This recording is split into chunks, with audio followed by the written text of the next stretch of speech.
हाय cuties, आज हम लोग बात करेंगे सौरभ जोशी की वाइफ के बारे में। आज की डेट में हर यूट्यूबर्स इतनी जल्दी जल्दी शादी करे जिसकी कोई हद नहीं। पर आज का हमारा मेन टॉपिक है सौरभ जोशी। अभी हाल ही में उनकी शादी हुई है और इनकी वाइफ के फेस रिवील पे लोगों ने ऐसे कमेंट कर रहे हैं जिसकी कोई हद नहीं। बहुत सारे लोग ये लिख रहे हैं कि वापस से मास्क पहन लो। बहुत सारे लोग तो कह रहे हैं ये अम्मा है। मैं सौरभ जोशी की वाइफ देख रहा था, भाई वो थोड़ी थोड़ी अम्मा नहीं लगे। बहुत सारे लोग तो ये कह रहे हैं कि ट्विंस है आपकी। इस तरीके के हेट कमेंट्स सौरभ जोशी आज की डेट में देख रहे हैं। लेकिन इन सारी चीजों के पीछे क्या रीजन है, आइए हम इनके बारे में बात करते हैं। सौरभ जोशी एक वेल नोन ब्लॉगर है और आज की डेट में सौरभ जोशी की जितनी फैन फॉलोइंग है ब्लॉगिंग के चैनल में उतनी शायद किसी और की नहीं है।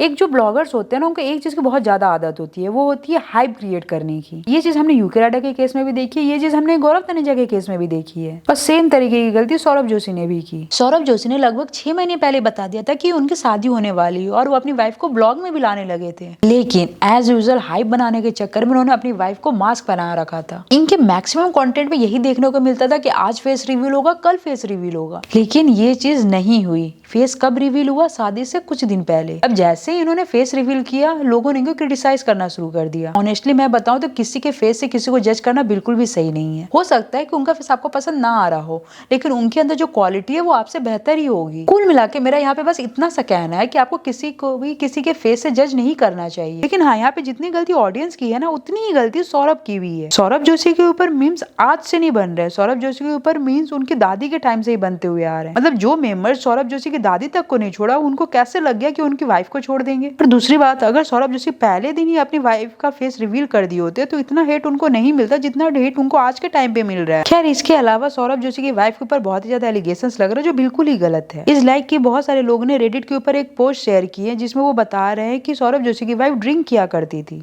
नशेड़ी है, नशे करती है ये। Love the ambience, drinks at this place, ministry of beer. भाई दो बार दारू पिया। Love the drinks at this place, my bar headquarters Connaught. अब यहाँ पे मेरा सवाल ये है कि जिस चीज को सरकार बैन नहीं कर रही तो वो चीज गलत कैसे हो सकती है?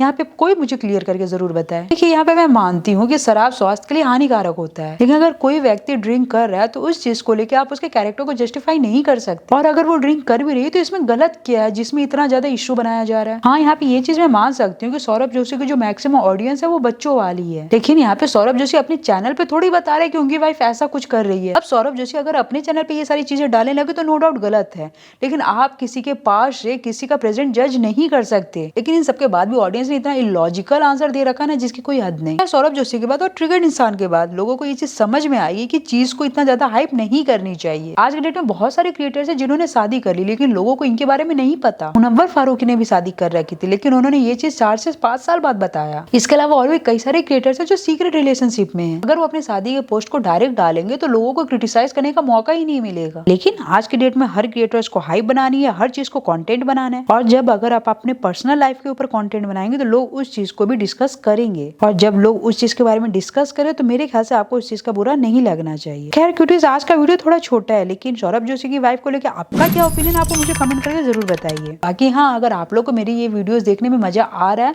तो सब्सक्राइब कर दो ना यार। आपका सिर्फ 1 सेकंड लगेगा, लेकिन मेरी बहुत ज्यादा मदद हो जाएगी। So please subscribe now. So cuties, see you in next video. Good night, take care, bye bye.